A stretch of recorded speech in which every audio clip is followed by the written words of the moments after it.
내일은 기온이 예년 수준을 웃돌겠습니다.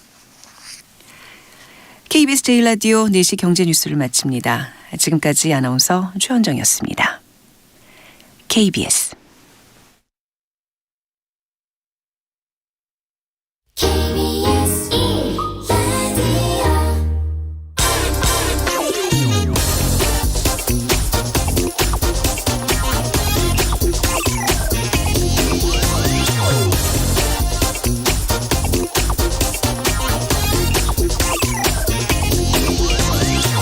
네, 오늘 기준금리가 올라갔습니다. 1.25%로 코로나 사태 이전 금리 수준으로 돌아갔지만은 올해 한두 차례 정도 더 올라갈 가능성이 있다고 합니다.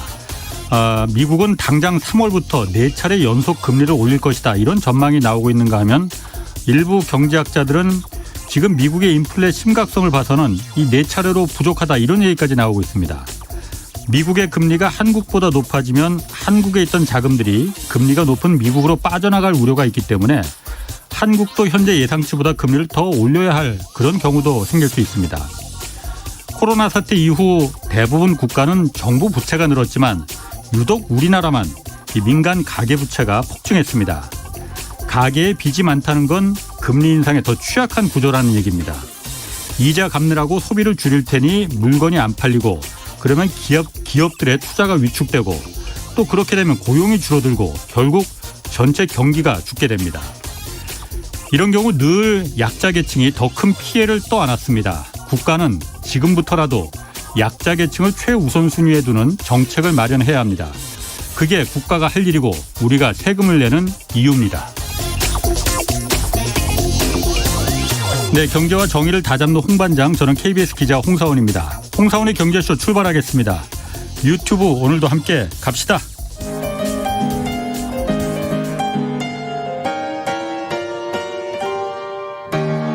대한민국 최고의 경제 전문가와 함께합니다.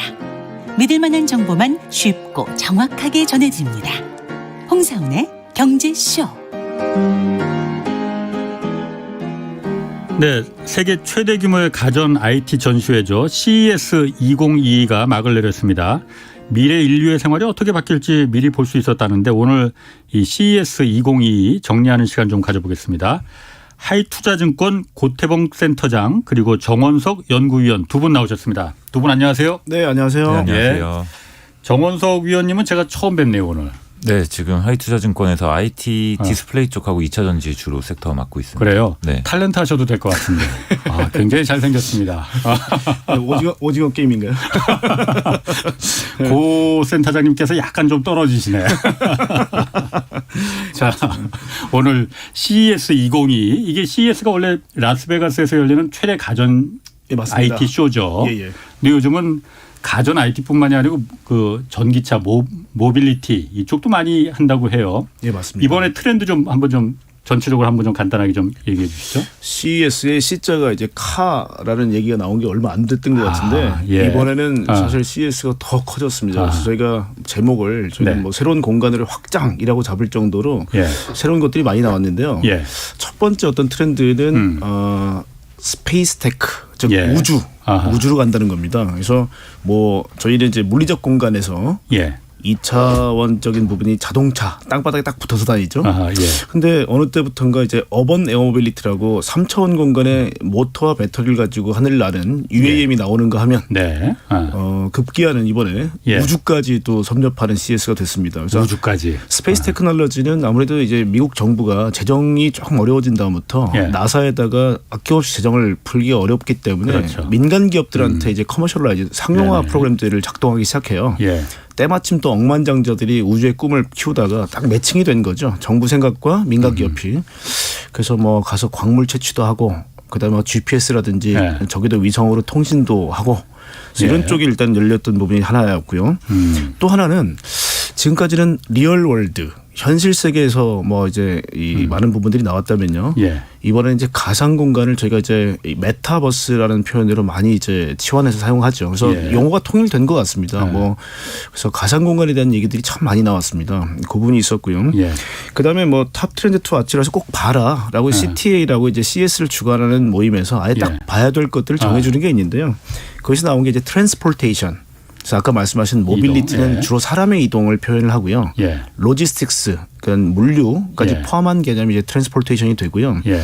근데 아까 말씀드렸던 스페이스테크, 우주를 봐라. 네. 그 다음에 지속 가능한 기술로 이제 넣었던 게 이번에 처음 나온 게 푸드 테크놀로지입니다. 예. 그러니까 음식료도 최근에 보면 우리가 비건이라죠. 뭐 야채를 가지고 뭐 대체육, 고기 비슷하게 만들어서 좀 씹는 감도 있고 예. 뭐 그래서 많은 대체육 같은 부분도 있고요. 그다음에 보관, 운송, 그런 배달. 것도 그러면 CES에서 이게 이번에 처음 나왔습니다. 그래서 저희 작년까지는 보지 못했던 부분이 그러게요. 이번에 푸드 테크놀로지가 처음 나왔습니다. 그냥 만물 박람회네 그러면. 그러니까 최신 기술의 이제 총아로서의 어떤 의미를 그렇군요. 띠지 예전처럼 그냥 소비자 가전, 뭐 TV라든지 뭐 이런 오디오 이런 거 나오는 거에서 완전히 탈바꿈이 됐다고 보셔야죠.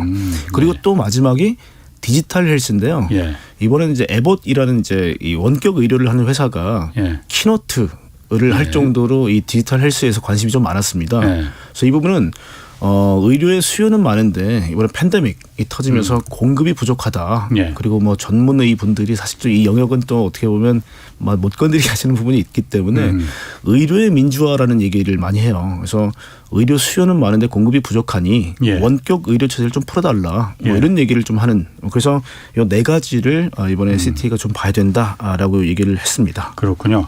그럼 정 의원님이 이제 IT 쪽 그 주로 담당하시잖아요. 네. 이번에 삼성하고 LG도 국내 기업이 굉장히 많이 이번에 CES에서 한 500여 개 기업이 참여했다고 해요. 온라인 오프라인으로. 네. 삼성하고 LG 같은 경우에 이게 그 뭐 새로운 일상을 대비한 신기술 이걸 많이 내놨다고 해요. 어떤 게 좀 눈에 띄던가요? 사실 국내 이제 가전업체들은 매년 이제 꾸준히 참석을 하고 있는데요. 예. 올해 유독 좀 더 강조했던 게 스마트홈이었던 것 같습니다. 사실 예. 스마트홈의 개념은 2015년 CES부터 계속 부각이 되어 왔었거든요. 예. 그런데 결국 이게 IoT로 가전기기를 이제 사용하는 이제 연결성을 강조를 하는 건데 IoT라는 건 사물 인터넷 그거 말하는 거죠? 네, 맞습니다. 모든 거에 다 연결시킨다는. 네, 맞습니다. 인터넷 오브 싱즈라는 예. 의미인데요. 실제로 이게 스마트홈이 부각이 됨에도 불구하고 실제 지금 뭐 소비자들이 각 가정에서 그 예. 정도로 많이 막 사용하진 않으실 거예요. 예. 생각보다 이렇게 보급이 잘 안 되고 그랬던 이유 중에 하나는 결국은 이제 사용하는 데 불편함이 있을 수밖에 없거든요. 예. 예를 들면 IT 기기, 가전기기들의 브랜드가 다 다르게 되면 예. 서로 연결도 잘 안 되고 그리고 어플리케이션도 다 따로따로 이제 다운로드를 받아서 사용을 해야 되는 그런 예. 불편함이 있었는데 이제 그런 것들을 좀 극복할 수 있는 부분들이 생겼습니다. 예. 그게 이제 작년 하반기에 만들어진 표준 매터라는 건데요. 예. 애플이나 구글, 아마존 등등 삼성전자, LG전자를 포함해서 글로벌 200여 개 업체들이 다 표준에 참여하기로 이제 결정을 했고 예. 그걸 기반으로 이제 가전기기들, 스마트 기기들을 만들게 되면 서로 다른 브랜드더라도 하나의 어플리케이션에서 다 컨트롤이 가능해집니다. 예. 그래서 이제 연결성이 확장됐다라는 부분이 이제 한 가지의 특징이었고요. 예. 그러면 이제 스마트홈이 좀 더 현실적으로 다가올 가능성이 높아진 거죠. 예. 이제 또 다른 한 축은 이 스마트 가전에서도 결국은 이제 저희가 예전 아마존이나 구글 같은 경우에 음성인식 비서들 많이 사용해 보셨을 거고 아이폰에도 이제 시리 같은 AI 음성인식 비서들이 있는데요. 예. 과거에 이제 저희가 스마트 기기들을 사용을 할 때는 아주 오래전에 뭐 예를 들어서 로봇 청소기를 사용한다. 예. 그럼 저희가 그냥 단순히 이제 스위치 버튼을 눌러서 돌린다든지 예. 최근에는 그래도 좀 젊은 친구들 같은 경우 신혼부부 같은 경우는 어플리케이션으로 동작하는 것까지는 가능합니다. 그런데 이제 그거를 이제 2021년 작년 CES에서는 국내 업체들이 많이 보여줬던 것들이 이제 로봇 가전들이 출시가 됐고 예. 그런 로봇 가전을 음성 인식으로 컨트롤하는 것들을 많이 보여줬었는데요. 예. 올해 가장 큰 차이점은 현실 세계와 이제 저희가 메타버스라고 이야기하는 가상현실의 경계가 넘나드는 것들이 굉장히 자유로워졌다라는 부분인데요. 실제로 현실에는 사용자, 소비자들이 있을 거고요. 그리고 로봇 가전들이 있을 텐데요. 스마트 가전들. 과거에는 사람이 직접 현실 속에서 그 가전 기기들에게 직접 지시를 내렸다면 그 중간 매개체로 AI 비서가 메타버스 세상에 존재하는 것들을 삼성전자가 구현을 해서 보여줬습니다. 약간 좀 헷갈리는데 그러면 그게 뭐 예를 들어서 한번 좀 설명해 주신다면 어떻게 할까요? 예를 들어 보면 이제 저희 그걸 이제 삼성전자 실제로 영상으로 구현을 해서 보여줬는데요. 예. AI 비서가 아바타 형태로 존재를 하고요. 예. 거실에 TV가 있을 거고 아하. 또 이제 방 안에도 TV가 있을 수는 있죠. 예, 예. 사람이 가정 그 집 안에서 예. 어디로 가든 그 AI 아바타가 소비자 근처에 있는 그 스마트 기기로 이동을 합니다. 예. 마치 가상현실에서 왔다 갔다 넘나드는 것처럼 예, 예. 사람들을 졸졸 쫓아다니고요. 예. 과거에는 이제 저희가 직접 로봇 가전에 지시를 내렸어야 된다면 이제는 AI 비서가 메타버스 세상에서 저희를 이제 어떻게 보면 좀 따라다니면서. 불편하지만 예. 지켜보는 거죠. 아. 그래서 저희의 생활 패턴이라든지 예. 저희의 취향에 맞춰서 예. 그 AI 비서가 로봇 가전들에게 직접 지시를 내립니다. 저희가 지시를 내리지 않아도 알아서 지시를 내려주는 거죠. 내 마음을 읽고 그러면은 그렇죠. 예를 들어 그 실제로 동영상으로 보여줬던 얘가 예. 이제 아침에 일어났을 때 예. 이제 AI 비서가 알아서 예. 뭔가 뭐 컨디션이 안 좋아 보인다. 제가 이제 주로 예를 드는 게 어제 과음을 했다. 예. 그럼 AI 비서가 그걸 알아채고 예. 로봇 가전에게 일어나자마자 꿀물 한 잔 갖다 달라고 지시를 내리는 겁니다. 예. 저희가 원하지 않았지만 예. 그런 것들을 이제 AI 비서가 메타버스 세상에서 이제 구현을 시켜주는 그런 예. 것들이 이제 가장 큰 차이였고요. 결국은 현실 세계에서만 이루어지는 그런 작업들이 메타버스에 있는 AI 아바타가 예. 중간에 사람들의 삶을 좀 보조해주고 이제 편한 삶을 도와주는 이런 역할을 하는 것들을 좀 더 구체적으로 보여줬다라는 것들이 좀 차이였던 것 같습니다. 그렇군요. 그럼 그렇게 제가 지금 얘기 들어보니까 그게 제 예전에 나온 지 꽤 된 영화 같은데 허라는 영화 있었거든요. 네. 그거 보셨나요? 보셨을 봤습니다. 것 같은데. 네. 그거 보면서 아 저런 거 있으면 참 그 좋겠다라는 생각이 들더라고요. 그거는 인공지능이라서 로봇이 그 인공지능 감정까지도 이제 그 뭐 좀 영화니까 그렇게 좀 설정을 했겠죠. 근데 그 전 단계까지 지금 와서 내 마음을 그 아바타가 다 판단하고 예를 들어서 내가 전날 술을 많이 마셨으면은 뭐 술 냄새를 맡을 수도 있고 내 얼굴색을 보고 판단할 수도 있고 네. 알아서 내 비서 역할을 해준다. 네, 그만큼 이제 AI 비서도 똑똑해지고 그걸 이제 실제로 그 영화와 비슷한 개념으로 이해를 하시면 좋을 것 같습니다. 그렇군요. 네. 그리고 좀 그럼 그 위원님 나오셨으니까 정 위원님 나오셨으니까 그 제가 지난번에 한번 얘기 들었는데 OLED 텔레비전이라는 거 있잖아요. 아, 네. 이번에 CES에서도 텔레비전 원래 CES에서 새로운 텔레비전 뭐 이런 거 많이 전시되잖아요. 네. OLED가 그러니까 LG 디스플레이에서 거의 전량을 독점적으로 생산한다고 그러더라고요. 네. 그래서 삼성에서도 그걸 지금 채택한다 뭐 이런 얘기 있던데 그건 약간 좀 벗어난 얘기긴 하지만은 그 가능성 있는 얘기입니까? 오늘도 아마 언론에 뭐 여러 가지 기사들이 좀 나오고 있는데요. 예. 지금 OLED TV 패널을 만드는 건 전 세계에서 LG 디스플레이가 유일합니다. 예. 그런데 이제 삼성전자도 LG 디스플레이에게 OLED TV 패널을 구매해서 예. 이제 신제품을 출시한다라는 부분에 대해서는 실제로 예. 업계에서는 진행이 되고 있는 걸로 판단을 하고 있고요. 예. 물론 최종 결정이 이루어진 건 아닙니다. 조금 더 시간이 좀 필요해 보이긴 하는데 예. 막판 진통을 좀 겪고 있는 거라고 판단을 하고 있고요. 예. 그렇게 되는 이유는 아시다시피 지금 LCD 산업이 국내 업체들이 많이 이제 졌거든요. 예. 거의 이제 사업을 접고 있고 예. 그렇기 때문에 결국 삼성전자는 중국의 의존도가 높아질 수밖에 없습니다. 중국에서 예. LCD TV 패널을 구매를 해야 되는 거죠. 네. 그런데 중국 업체들이 굳이 한국 세트 업체들의 말을 잘 안 듣습니다. 가격도 잘 안 깎아주려고 하고 그래서 중국의 의존도를 낮추는 것들이 한 가지가 필요하고요. 예. 또 한 가지는 최근에 LCD만 하다 보니까 OLED 진영에 밀려서 약간 그 하이엔드 그 프리미엄 고가 예. TV 시장에서 삼성전자의 점유율이 조금씩 떨어지고 있거든요. 예. 결국은 이 프리미엄 시장에서 점유율을 다시 되찾기 위해서는 새로운 라인업이 필요하다라는 부분에서는 니즈가 맞아 떨어진 것 같습니다. 또 한편으로는 LG 디스플레이도 기존에 이제 1,500불 이상 고가 TV 시장에서 점유율 2, 3, 4등이 예. LG 전자, 소니, 파나소닉인데요. 예. 이 업체는 모두 다 OLED TV를 가져가죠. 예. 출시를 하고 있는데 글로벌 1위인 삼성전자 없이 여기서 더 이상 물량을 더 늘리기도 쉽지 않고요. 그래서 양사의 니즈가 어느 정도는 맞아 떨어지고 있어서 예. 가능성은 충분히 있다. 다만 이제 마지막에 이제 세부적인 부분에 조율이 좀 필요한 상황이라서 조금 더 지켜보실 필요가 있을 것 같습니다. 그럼 그 올레드 판넬 패널이라는 거는 그러면 삼성이나 LG뿐만이 아니고 다른 나라에도 뭐 일본 회사도 있고 중국 회사도 있고 텔레비전 만드는 제조회사들이 많이 있잖아요. 네. 거기도 다 공급을 합니까 그러면은? 네, LG 디스플레이가 전 세계에 다 공급을 하고 있습니다. 그럼 LG 디스플레이가 그 올레드 텔레비전 시장에서는 갑 중에 갑이겠네요 그러면은? 네, 그렇죠. 그런데 이제 아무래도 TV 시장 자체가 성장이 없는 그 저성장 산업이다 보니까 예. 그 안에서의 이제 점유율 경쟁이 좀 필요한데요. 아무래도 지금까지 사실 2013년부터 LG 디스플레이가 OLED TV 패널 사업을 시작을 했는데 예. 벌써 8년이 지났거든요, 예. 만으로. 그런데 아직 수익을 못 내고 있어요. LCD에 비해서는 규모의 경제가 많이 부족한 거죠. 예. 그래서 그런 부분에서는 가격 경쟁력이 조금 떨어지다 보니까 그렇군요. 그런 부분에서 소비자들의 선택이 조금 이제 시간이 필요했었는데 예. 지금 이제 점유율을 좀 빠르게 확대하고 있는 과정입니다. 그렇군요. 그리고 이번에 CES에서 아까 그 고 센터장님이 C가 앞자가 카라고까지 이제 그 유머를 보내셨잖아요. 그래도 뭐 원래 그렇습니다. 아, 원래는? 네, 원래 그런 얘기가 많습니다. 아, 원래 원래는 C가 컨슈머라는 맞습니다. 얘기죠? 컨슈머입니다. 예. 그런데 이번에 현대차도 여기 계속 과거에도 참여해 왔었죠, 그러니까. 예, 그렇습니다. 예. 이번에도 그럼 현대차가 CES에서 뭐 어떤 새로운 전기차 뭐 이런 거 뭐 이런 거 발표하고 그랬나요? 차를 전혀 보여주지 않았습니다. 그래요? 예.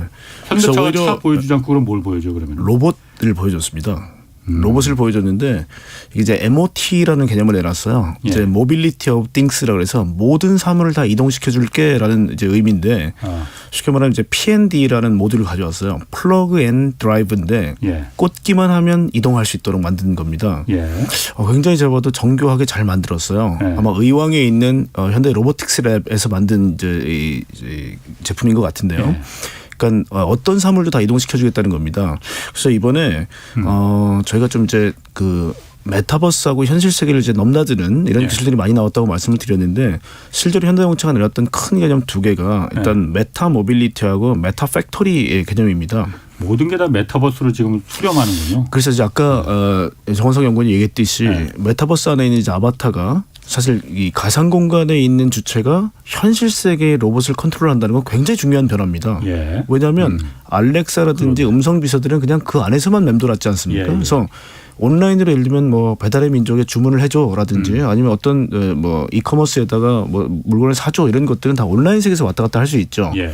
근데 바로 내 앞에 있는 로봇을 메타버스가 컨트롤한다는 거는 예. 굉장히 영역을 넘나드는 중요한 변화입니다. 현실에 뛰어든다는 거 아니에요? 그렇죠. 어. 그래서 실제로 현실에 뭔가 변화를 유발시킬 수 있는 거죠, 메타버스가. 예. 내 눈에 보이는 거고. 그렇죠. 예. 근데 이번에 현대자동차는 어떤 개념을 내놨냐면 이제 메타 모빌리티 개념이 다소 추상적으로 보이시겠지만 예. 예를 들면 이런 거죠. 현실 세계에 있는 제가 화성이나 달을 가보고 싶어요. 예. 근데 못 가죠, 물리적으로. 물론 이제 로켓을 타고 갈 수는 있겠지만 가고 싶은데 갈 수 없지만 예. 로봇이 화성과 달에 미리 가 있는 겁니다. 실제로 나사하고 예. 현대자동차가 인수를 했던 이제 보선 다이믹스의 로봇들이 이 달과 화성으로 갈 거예요. 예. 예. 갔을 때 뭐 예를 들면 뭐 A-3 구간을 보고 싶다. 그럼 실제로 현실 세계 화성과 달에 있는 로봇이 실제 그 현장을 가는 겁니다. 예.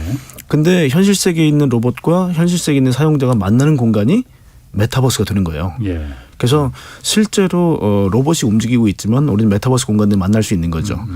굉장히 추상적으로 들리시겠지만 이걸 약간 바꿔보면 메타 팩토리라는 개념은요. 양재동에 있는 현대자동차 직원이 예. 알라바마 공장에 있는 창고의 재고를 판단할 수 있어, 파악할 수 있어요. 예를 들면 예. 드론을 띄워서 RFID가 들어가 있는 드론을 띄운다든지 예. 아니면 로봇이 실제로 카메라라든지 이런 것들로 실제 볼 수가 있겠죠. 예. 예. 이게 어떻게 보면 이제 우리 메타 팩토리의 개념이고요. 예.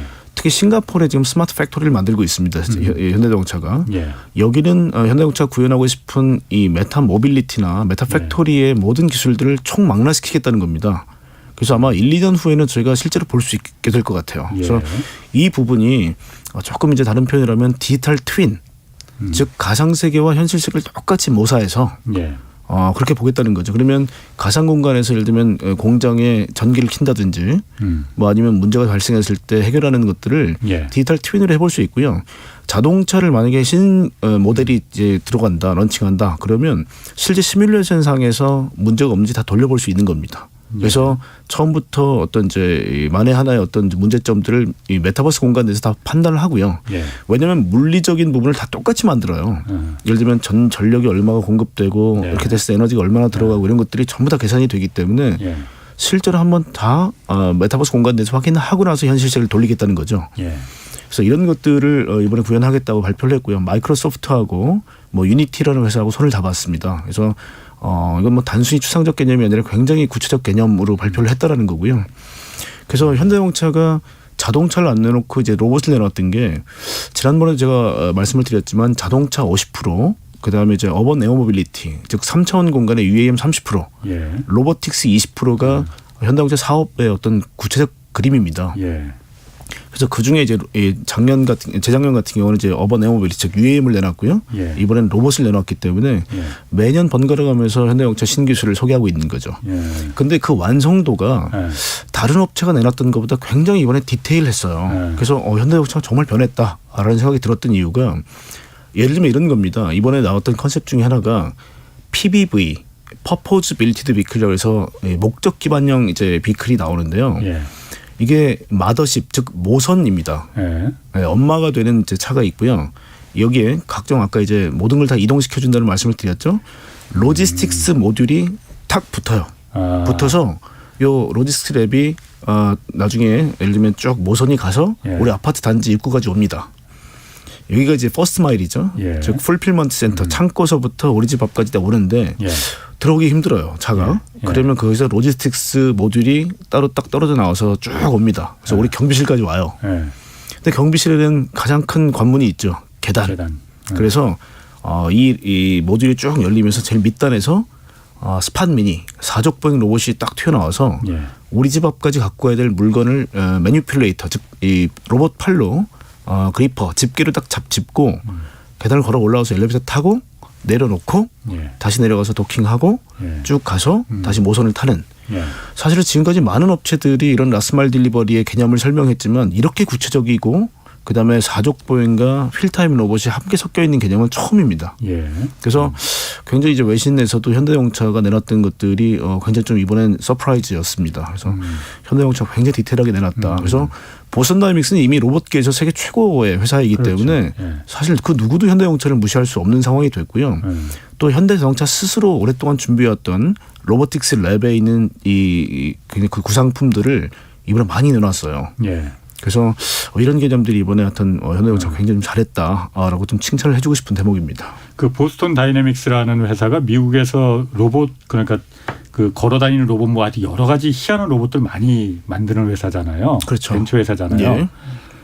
그런데 제가 궁금한 게 거기서 왜 현대자동차를 택했을까요? 물론 현대자동차가 제안을 했겠지만은 보스턴 다이내믹스라는 그 회사는 굉장히 그 쉽게 말하면 전도가 유망한 회사인데 그리고 모든 기업들이 다 거기 탐을 내는 그 벤처였을 텐데 현대자동차를 탁 같이 손을 잡은 이유는 뭐예요? 일단 구글하고 소프트뱅크를 거쳐서 현대로 왔습니다. 그래서 두 주인 이후에 왔기 때문에 아마 지금 기자님 말씀하신 것처럼 다 예. 의문을 가져요. 왜 그 좋은 회사가 현대까지 왔냐. 예. 굉장히 오랜 기간 연구개발만 하다 보니까 적자가 좀 심했어요. 아하. 근데 구글 같은 경우는 예. 사실 그때만 해도 이제 우리 보스턴 다이내믹스가 생긴 이유가 예. 사실은 미국 국방부가 예. 걸프전 때 이제 군인들이 다 이제 어떻게 보면 군장을 메고 전투를 가는데 이 사막 예. 아닙니까? 예. 굉장히 비효율적이니까 야 분대 단위로 이 군장을 대신 매줄 수 있는 로봇을 만들 수는 없을까? 예. 그래서 이 달파라 그러죠. 달파에서 사실 그 프로젝트를 했는데 당시만 해도 배터리하고 모터 기술이 뛰어나지 못했기 때문에 엔진으로 만들었습니다. 근데 우리 달파라는 건 미국 국방부에서 그러니까 연구소 같은 거죠? 그렇습니다. 맞습니다. 예. 그러니까 투자를 주로 하는 부분이죠. 그래서 예. 적성국과 기술 차이를 20년을 벌려라가 거의 미션입니다. 예. 그래서 굉장히 앞선 기술들에 투자를 하는 회사죠. 예. 회사가 아니라 이제 그 조직이죠. 거기서 사실 엔진인데 우리 군대에서 제일 중요한 용어가 기도비닉 아닙니까? 기도비닉. 기도비닉? 그게 뭐지? 저도 군대 갔다 왔지만 처음 들었는데. 소음이 안 나고 조용 이제 다가가야지 엔진 소리가 막 굉음이 나오면 적들이 다 위치를 그렇지. 판단할 거 아닙니까? 예. 그래서 그거를 전동화시켜라는 미션을 수행했던 데가 바로 보스턴 다이내믹스입니다. 예. 그래서 빅독이라는 프로젝트가 바로 그런 거였고요. 아하. 그걸 전동화시켜서 지금 우리 4족 보행 로봇을 만든 예. 회사죠. 그렇군요. 그래서 한국에 올 수 있었던 이유는 뭐냐면 중국 같은 경우는 미국이 잠재적 적성국으로 보고 있기 때문에 팔 수가 없었습니다. 예. 그리고 구글은 오랫동안 약간 좀 갈등이 있었어요. 왜냐하면 서로 워낙 아집이 세기 때문에 이 엔지니어들이 싸워서 나왔고요. 소프트뱅크는 사실은 이 로봇 너무 훌륭하다 해서 큰 돈을 내고 샀는데 적자가 계속 나고 소프트뱅크가 힘들었죠. 비전 펀드가 바로 버전 2.0으로 못 넘어갔죠. 그때 결국 이 소프트뱅크가 막 팔 때 허겁지겁 팔게 된 거고요. 그때 현대자동차가 우리가 생각하는 이제 1조 정도면 사실 좀 많이 싸게 샀다. 줍줍한 거죠. 그런데 한국은 괜찮다고 했습니다. 미국에서. 워낙 왜냐하면 국방부 프로젝트였기 때문에 적성국에 판매를 할 수 없었습니다. 그래서 한국에 판매하는 건 허용한다. 그리고 또 하나가 뭐냐면 대량 생산을 할 수 있어야 됩니다. 중국이 이미 유니트리 로보틱스라는 회사가 대량 생산의 사족보행을 그러니까 한국의 대량 생산 기술이 사실 딱 이 매칭이 된 거죠. 그래서 현대자동차를 파트너로 고른 거구나. 예, 그렇습니다. 알겠습니다. 지금 센터장님이 좀 후배 나오셨는데 너무 좀 분량을 많이 그래요? 지금. 알겠습니다.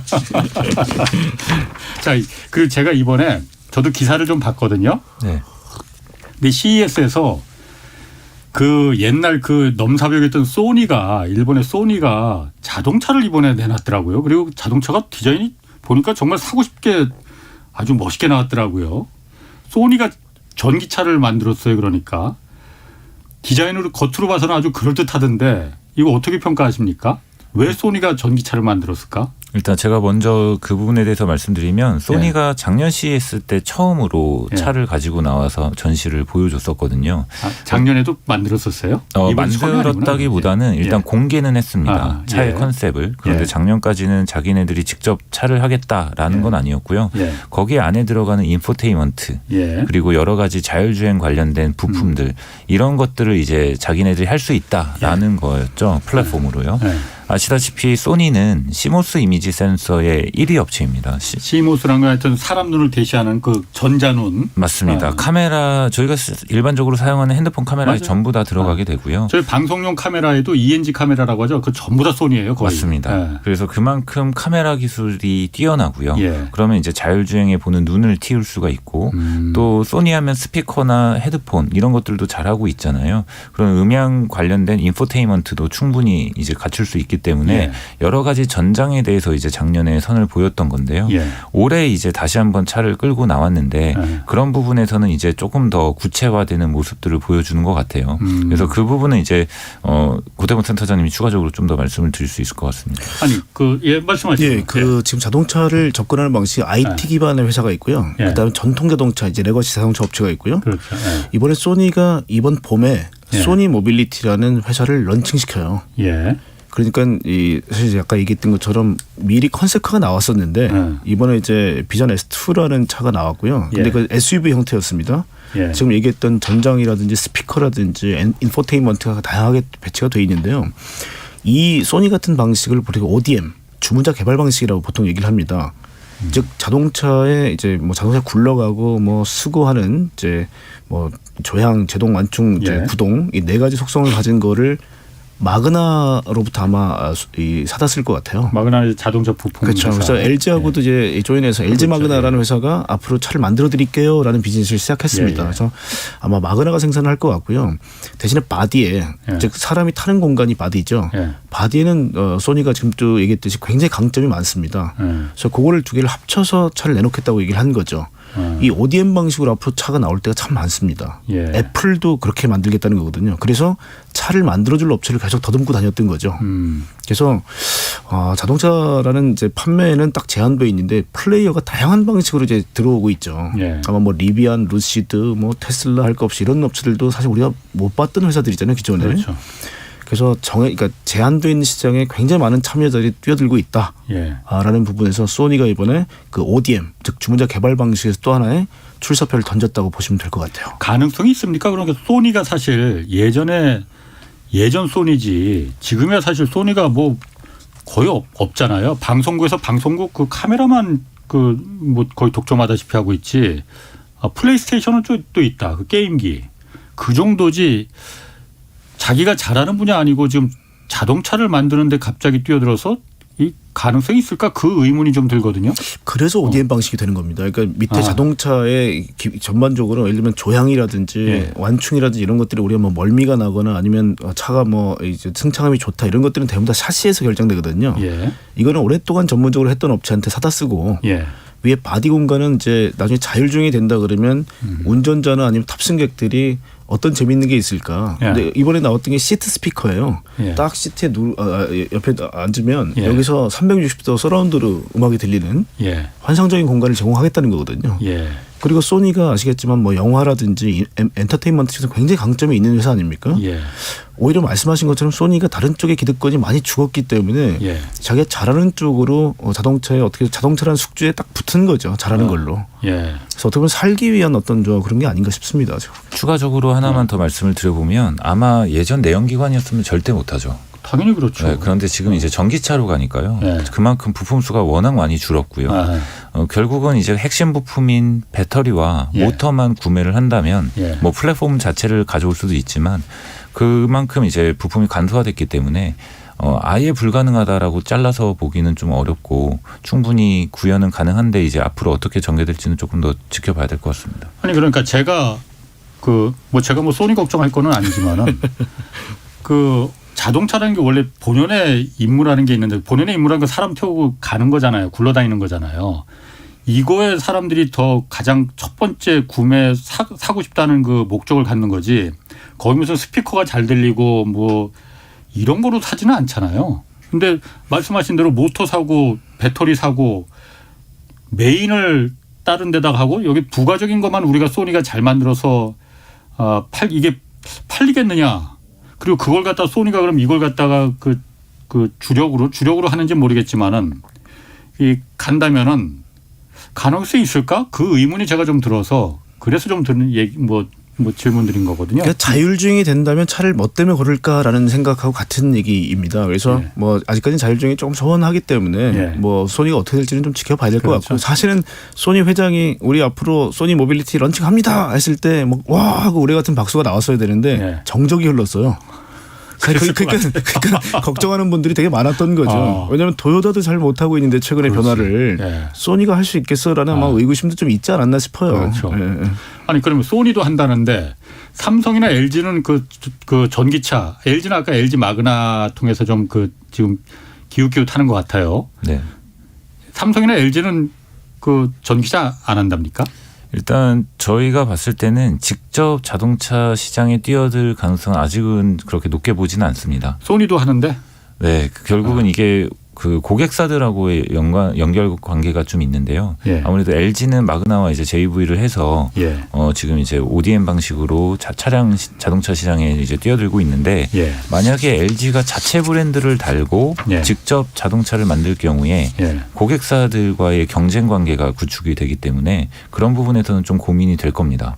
그래서 그런 부분에서는 아직은 가능성을 높게 보진 않고 다만 충분히 기술력은 갖추고 있죠. LG 같은 경우는 더군다나 배터리도 하고 있고 예. 이제 LG 이노텍에서는 카메라 모듈이나 뭐 여러 가지 센서류들을 하고 있고요. 그리고 LG 디스플레이도 있고 예. 뭐 LG전자가 또 강점을 가진 게 모터나 인버터 예. 이런 것들의 부품 소싱은 충분히 가능한데 예. 현실적으로 직접 브랜드를 달고 자동차 시장에 뛰어들기보다는 ODM 쪽일 것 같고요. 삼성 같은 경우에는 아직까지 그런 움직임들이 구체적으로 보이진 않는 것 같습니다. 삼성 자동차 때문에 좀 트라우마가 있습니다. 그렇죠. 왜 그러냐면 그래서 굉장히 고민들을 많이 했어요 삼성이. 그래서 매번 자동차 쪽에 진출해야 되는 게 아니냐. 그래서 예. 아마 하만을 인수하는 거가 사실 굉장히 큰 결정이었고요. 예. 최근에 아마 차량용 반도체나 이런 데 고민을 좀 많이 하고 있습니다. 예. 그래서 아까 정원석 연구원이 얘기했듯이 부품업체가 완성차를 한다 그러면 완성차로부터 아주 미운 털이 박힙니다. 그러니까 그 경쟁 관계라는 게 그렇죠. 그 얘기를 말씀하시는 맞습니다. 거구나. 예. 예. 물론 이제 뭐 삼성이 이 애플한테 디스플레이라든지 뭐 예. 많은 부품을 납품하는 거는 워낙 뛰어나기 때문에 그렇지만 예. 자동차 쪽은 대안이 많거든요. 그래서 만약 삼성이 자동차를 하면서 부품을 팔겠다면 예. 분명히 아마 들어가기 어려울 겁니다. 그래서 LG도 처음에 뭐 LG도 저희가 그냥 상식적으로 생각했을 때 가지고 있는 다 합치면 자동차인데 예. 왜 안 할까라고 생각되지만 예. 완성차의 심기를 안 거드린 거죠. 그래서 저희가 이 바닥서부터 올라와서 여기까지 올라올 수 있었던 거거든요. 예, 그래서 예. VC 사업부 지금 VS 사업부라는 게 이제 뭐 비클 쪽인데 예. 자동차 사업부가 이렇게 클 수 있었던 것도 처음부터 완성차 하겠다고 얘기 안 했기 때문에 그렇거든요. 많은 좋은 관계들을 맺어왔죠 지금까지. 예. 예. 우리는 당신과 경쟁하지 않는다. 고객과 경쟁하지 않는다. 예. 인화의 LG죠. 예. 그런 부분에서 있어서는 그냥 완성차를 만드는 것보다는 부품을 공급해서 파는 게 훨씬 더 수익성이 좋다 이런 판단을 하고 있을 수는 있겠네요. 그리고 또 한 번 잘못되면요 충당금이 굉장히 큽니다. 왜냐하면 한 번 잘못되면 조 단위로 배상을 해야 되는 게 또 자동차다 보니까요. 그렇죠. 충당금 이슈도 굉장히 이제 어떻게 보면 진입 장벽이 될 수도 있습니다. 네. 그리고 참 그 애플은 지금 어떻게 되고 있는 거예요? 애플카는 뭐 하고 있는 겁니까? 그러니까 말만 계속 그냥 연기만 피우는 것. LG하고 뭐 삼성이 왜 자동차에 안 뛰어들었냐라는 부분에서 플랫폼이 되는 쪽은 들어가도 돼요. 그게 무슨 얘기냐면 자율주행을 구현하기 위해서는 데이터가 모여야 되고요. 예. 데이터를 우리가 소위 라벨링이라고 그랬죠. 이해를 시키고 거기서 또 불필요한 데이터를 또 삭제시키고 예. 계속 고도로 훈련시켜서 예. 다시 또 차 안에 집어넣어주고 예. 그러니까 이런 어떤 우리가 이제 플릿 러닝이라고 얘기를 합니다. 그래서 예. 그 프로세스가 되는 회사들은 데이터를 가지고 장사를 할 수 있어요. 그러니까 지금 플랫폼을 말하는 건 데이터 플랫폼을 그렇죠, 말하는 맞습니다. 거구나. 그래서 그게 지금 제일 중요하죠, 사실. 제일 중요합니다. 테슬라하고 지금 엔비디아가 그게 됩니다. 예. 근데 이제 애플도 야 누구보다 내가 잘할 수 있어 자신감이 있을 겁니다. 아마 예. 뭐 마이크로소프트도 마찬가지일 거고요. 예. 그래서 그런 프로세스를 가진 업체들은 자동차 사다 쓰면 돼. 그렇죠. 가 되는 거예요. 오히려 그렇죠. 더 큰 구조를 가지고 있기 때문에 스트럭처를 가지고 있기 때문에 예. 자동차라는 하드웨어는 사다 쓰면 된다고 생각하는 거예요. 예. 예. 그래서 결국은 어떻게 보면 가장 이제 만만한 업체를 찾겠죠, 애플이. 예. 그래서 그게 어렵기보다는 이 시스템을 구축하는 게 완성차 업체 입장에서 봐서는 너무너무 많은 비용이 들어가고 노력이 들어가야 되는 거거든요. 예. 그래서 이번에 미국에서 어떤 얘기까지 있었냐면요. 엔비디아, 그다음에 인텔 모빌아이 이게 두 개 예. 같은 회사가 됐습니다. 예. 인수를 했기 때문에 그다음에 퀄컴 예. 이 세 개 회사가 마치 지금 반도체에서 뭐 NXP 반도체, 인피니온 반도체 뭐 저 이렇게 이제 과점 형태가 됐듯이 예. 자율주행 시대에 이 업체들의 손을 거치지 않고는 자율주행 구현이 안 되니까 예. 이 과점이 될 것 같다 이런 걱정들이 나왔어요. 왜냐하면 완성차가 스스로 하기는 너무 넘사벽입니다 다. 그렇죠. 그 테슬라는 스스로 다 갖춰버렸기 때문에 예. 엔비디아는 야 좀 비싸고 시스템이 좀 이제 결국 뭐냐면 여기저기 다 쓸 수 있게 하려면 좀 무겁습니다. 왜냐하면 예. 테슬라는 딱 자기한테만 맞게 만드니까 아주 가볍고 날렵하게 만들었는데 예. 범용화 시키려다 보니까 조금 이제 엔비디아는 좀 무겁고 좀 두꺼워요 좀. 근데 예. 그럼에도 불구하고 내 거 안 쓰면 니네 완성차 자율주행 안 될 걸? 굉장히 자신감이 있는 거죠 그렇지. 엔비디아는. 예. 예. 그래서 사실은 완성차가 거기 힘을 안 빌리고 싶은데 그 시스템을 갖추기 위해서는 해야 할 게 너무 많은 거예요. 예. 예. 그래서 아마 엔비디아 힘을 많이 빌릴 거고요. 그게 아주 큰 예가 BMW하고 다임러가 손잡고 나서 우리끼리 한번 해보자였는데 결국은 이 기계쟁이들끼리 만나서 하니까 안 되는 거예요. 되죠. 그래서 결국 결별하고 예. 엔비디아 밑으로 다임러가 들어갔죠. 뭐 그런 것들이 아마 앞으로의 변화인데 그래서 애플은 예. 내가 가장 큰 시스템을 가지고 있으니 자동차 누구든 뭐 될 거라고 우리한테 믿는 와라. 거죠. 그렇죠. 예, 예. 제가 이것도 한번 좀 물어볼게요. 저희 경제쇼에 하여튼 그 중국 쪽 뭐 많은 분들이 짐작하실 거예요. 중국 쪽 전 패널이 나와서 그런 얘기를 한번 한 적이 있었거든요. 지금 한국에서 테슬라 뭐 많이 돌아다니면서 데이터를 계속 수집하지 않습니까? 그게 어쨌든 테슬라 본사로 다 그 공유되고 미국에 공유되고 한국의 모든 그 데이터들이 사실 데이터가 굉장히 중요한 거잖아요. 차량 껍데기야 뭐 바퀴 돌아가는 거야 삼성도 만들 수 있고 애플도 만들 수 있고 아까 소니도 만든다고 하니까 중요한 건 이 두뇌에 해당하는 이거잖아요. 예. 데이터. 예. 데이터를 누가 많이 갖고 있느냐. 맞습니다. 중국은 그거 못하게 하잖아요. 중국은 그러니까 테슬라가 정부가 하죠. 정부가. 그러니까 중국은 테슬라가 그 도로 수집된 데이터를 미국 본국으로 테슬라 본사로 송출하지 못하게 한다면서요. 네, 한국도 그렇게 해야 된다. 안 그러면 다 뺏긴다.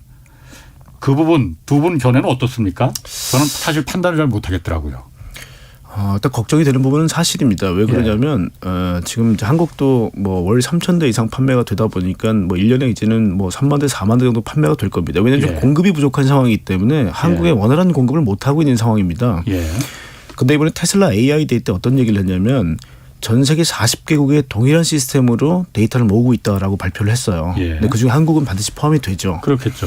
그리고 미국은 굉장히 이제 광활한 영토이기 때문에 네. 차들이 아무리 구석구석 다닌다 하더라도 데이터의 부족분들이 있을 겁니다. 그런데 네. 한국은 협토죠. 예. 굉장히 작은 국가이다 보니까 정말 구석구석 골목골목까지 다 아마 테슬라 차들이 들어가겠죠. 예. 거기 데이터들은 아마 저희가 게더링 될 거라고 보고요. 예. 그게 이제 어느 정도 한국에 있는 맵 그러니까 지도도 만들고 요소 일단은 어떤 뭐 예를 들면 일방통행이다. 여기는 뭐 사고가 많다라는 어떤 데이터들은 충분히 모이고 있고요. 예. 테슬라는 200여 개의 자체적으로 판단했을 때 에러가 발생하거나 문제가 발생하면 즉각적으로 그 데이터들이 들어가게 돼 있습니다. 네. 그래서 문제가 없도록 만드는 거죠. 아니면 테슬라가 지시한 방향대로 사람이 그냥 가는 게 아니라 자꾸 핸들을 잡게 될 경우에는 이건 뭔가 우리 알고리즘이 잘못됐다. 수정하게 돼도 됩니다. 그래서 계속 인터랙션하게 만들어놨어요. 차하고 이 통신하고 연결하면서 쉽게 말하면 뇌가 똑똑해지는 거죠. 한국이란 나라 나 이해했어. 이렇게 되는 겁니다. 그게 내년부터 돌아갈 이 도조 컴퓨터라는 게 슈퍼컴퓨터거든요. 1초에 110경번을 연산하는 이제 슈퍼컴퓨터인데 그게 돌아가면 이 데이터들이 이제는 이해가 되기 시작할 겁니다. 그래서 말씀하신 것처럼 그게 한국 기업한테는 상당히 굉장히 치명적이죠. 당연히 치명적일 거예요. 그러니까 중국처럼 그거 테슬라 본사가 그 데이터 갖지 못하게 해야 되는 거냐, 아니면은 한국에 가면 소비자들이 원하니 소비자들이 편하게 하려면 테슬라든 소니든 그 데이터 수집하는 거 허용해야 되는 거냐. 국익을 위해서냐 아니면 소비자를 위해서냐 사실 그건 가치 판단일 것 같습니다. 그런데 한국도 빨리 해야 되는데 일반 현대자동차는 아직까지 기술적으로 그 부분을 아직까지 해결은 못하고 있고요. 그다음 또 하나가 불특정 다수인 뭐 택시라든지 타다 문제도 사실 거기서 비롯됐죠. 아니면 이렇게 들어갔을 때는 저항이 없을 텐데 내가 구매를 하는데 내 데이터를 자발적으로 주느냐가 중요하거든요. 근데 테슬라는 팬덤입니다. 테슬라를 굉장히 좋아하는 팬들이 내 데이터 아낌없이 줄게. 대신에 내 차 똑똑하게 만들어줘라는 교환 조건이거든요. 그러니까 소비자가 개인정보에 동의를 했는데 그럼 현대자동차가 차 팔 때도 동의를 하시면 되는 거거든요. 근데 거기서 좀 저항이 있을 거라고 좀 예상이 되는 부분인 거죠. 그 부분은 뭐 사실 사회주의 국가도 아니고 그 부분을 막을 수는 국민들이 원하는데 막을 수는 없을 거예요. 그러니까 오버 디 에어라는 게 뭐냐면 무선으로 이제 소프트웨어가 업데이트되는 기술인데요. 내가 정보를 줌으로써 내 차가 더 똑똑해진다라는 어떤 그 교환 조건에 대해서 믿고 있는 겁니다. 소비자가.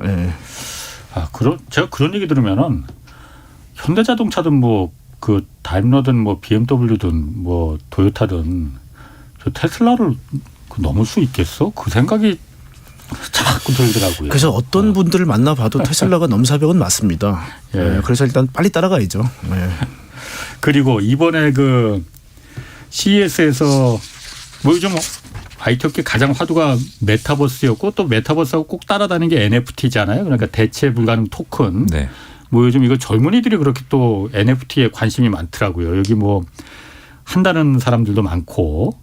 어떻게 좀 이번 행사에서는 좀 선보였어요? 일단 메타버스부터 간단하게 말씀드리면 저희가 주목하는 것 중에 하나가 이번 CES 자료에도 있는데요. 메타버스를 결국은 뭘로 저희가 접할 거냐. 매개체가 있어야 되잖아요. 그래서 지금 많은 업체들이 VR, AR 이런 XR 기기 시장에 뛰어들고 있는데요. 그 축을 이제 바꿀 수 있는 업체가 애플이 아닐까라고 저희가 기대를 하는 거죠. 그래서 이번에 CES에는 사실 소니만 플레이스테이션 VR 신제품을 내놔서 크게 주목받지는 못했지만 올해 이제 4분기 정도에 지금 언론에 따르면 애플이 VR 기기를 내놓을 거다라고 이야기를 하고 있고요. 애플이 만들면 또 대충 만들진 않겠죠. 굉장히 하이엔드의 좋은 제품을 내놓을 거라고 보는데요. 그런 측면에서 이제 메타버스 시장이 커질 수 있다라는 부분에서 저희가 기대를 해볼 수 있고요. 지금까지 이제 이런 VR, AR 기기가 그냥 게임용 아니냐라는 그런 소비자 인식들이 강했었는데 앞으로 메타버스 시장이 커지는 게 필연적인 방향이라면 분명히 AR, VR도 단순히 게임용이 아니라 충분히 간접 경험을 하고 저희가 이제 가상 세계에서 저희의 자아를 실현할 수 있는 좋은 매개체가 되는 부분이 나타날 거다라고 생각을 합니다. 그리고 이제 NFT 같은 경우에는 지금 여러 가지 이제 조금씩 이제 시장이 열리고 있는데 이번 CES의 특징 눈에 띄는 점 중에 하나는 이제 TV가 NFT의 플랫폼이 되는 부분입니다. 텔레비전이? 네. 지금까지는 이제 단순히 인터넷 웹사이트 상에서 NFT 결제를 이제 유도를 했다면 이제 TV가 단순히 뭐 컨텐츠를 소비하는 것뿐만 아니라 이제 NFT 결제를 하는 플랫폼으로 지금 변화하고 있는 거죠.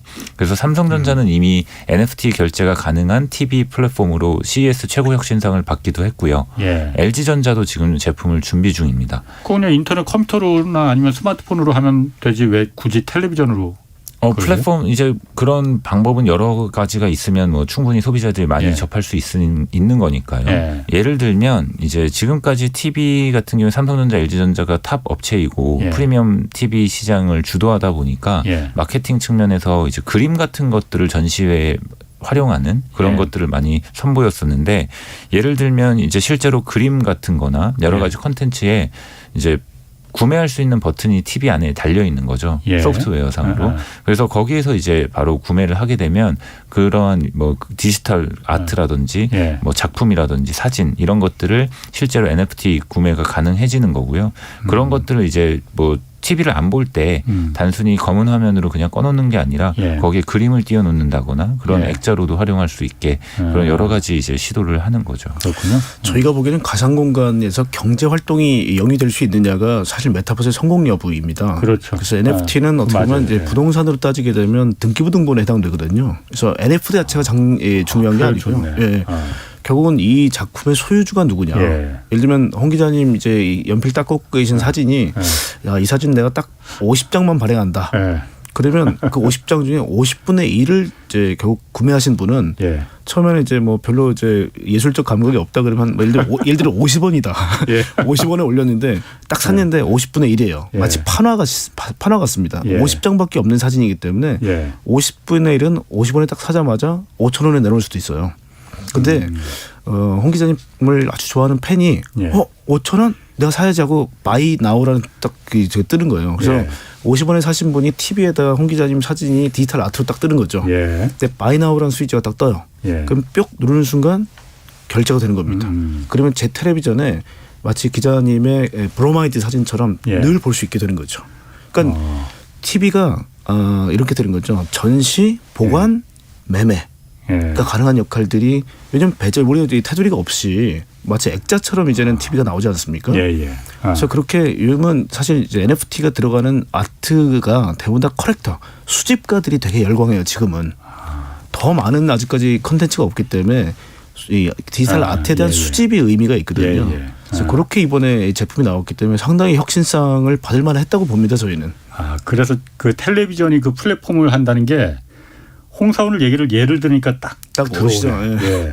그러니까 그런 어떤 예술 작품 또 자기가 좋아하는 뭐 셀럽의 사진이나 이런 걸 갖다가 그 스마트폰으로 보는 거는 뭐 컴퓨터 모니터나 이런 거로 보는 거하고 또 텔레비전 다르죠. 큰 화면으로 보는 건 다르니까. 예를 들면 디즈니의 미키마우스 같은 거 굉장히 오래된 사진 같은 경우 진짜 소장 가치가 있거든요. 예. 그거를 뭐 단순히 한 2,000장만 발행한다 그러더라도요. 가격 자체가 천정부지로 올라갑니다. 예. 마치 판화처럼 예를 들면 2,000장분의 1이다 그러면 가격이 엄청나게 뛰어요. 그렇군요. 예.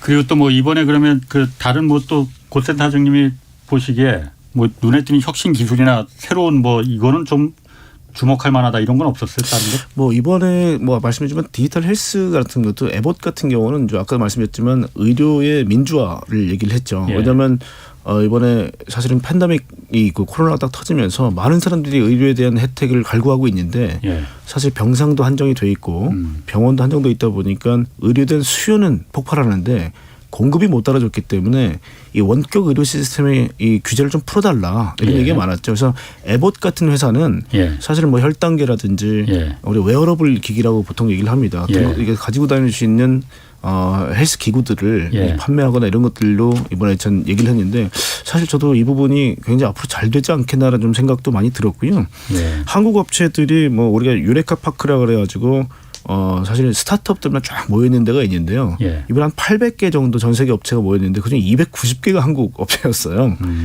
그래서 뭐 상도 많이 받고요. 예. 그래서 한국 업체들이 보면 뭐 아까 얘기했던 푸드 테크놀로지, 음식에 관련된 기술도 나왔고요. 뭐 그다음에 펫, 그다음 무슨 반려견들의 건강 체크해주는 시스템을 갖고 온 분들도 있었고요. 재밌는 것도 굉장히 많이 나왔습니다. 그래서 오히려 이번엔 대기업들의 불참이 많았지만 이 스타트업들은 아무리 코로나나 이제 오미크론이 있어도 예. 우리 기술 전 세계에 좀 알리고 싶다라는 생각들이 많았기 때문에 나왔는데 하여튼 굉장히 좀 이렇게 많은 기업들의 관심을 좀 가질 만한 것들이 많이 나왔어요. 뭐 그렇군요. 예.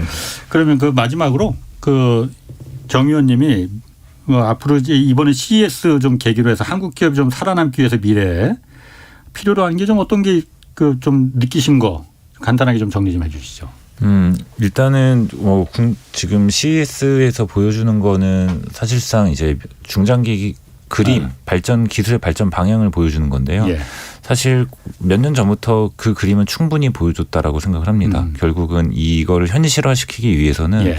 지금 일부 모자란 기술들을 좀 더 업그레이드하는 이런 과정이 필요할 것 같고요. 예. 뭐 예를 들면 이제 저희가 라디오 그 스피커에 이퀄라이저를 맞추듯이 예. 그 어떤 부분은 조금 모자란 부분이 있을 예. 거고 어떤 부분은 정상 궤도에 올라와 있는 기술들이 있을 텐데 예. 그런 부분에서 국내 업체들이 뭐 반도체도 강국이고 하다 보니까 그런 부분에서는 충분히 경쟁력이 있고 그런 그런 그림을 꿈을 현실화시키기 위한 기술을 좀 더 발전시키는 데 속도를 내야 되지 않을까라고 생각합니다. 예, 알겠습니다. 아까 제가 그 연필 이 귀에 꽂고 있는 사진 50원에 그렇게 싸게 팔지 말라고. 자, 오늘 두 분 하이투자증권 고태봉 센터장 그리고 정원석 연구위원 두 분 고맙습니다. 네, 고맙습니다. 감사합니다. 자, 내일 오전 11시에는 유튜브로 경제쇼 플러스 업로드됩니다. 이번 주에는 이광수 미래에셋증권 연구위원과 함께 대선 주자들의 부동산 공약 점검해 보겠습니다. 자, 지금까지 경제와 정의를 다잡는 홍반장 홍사훈의 경제쇼였습니다.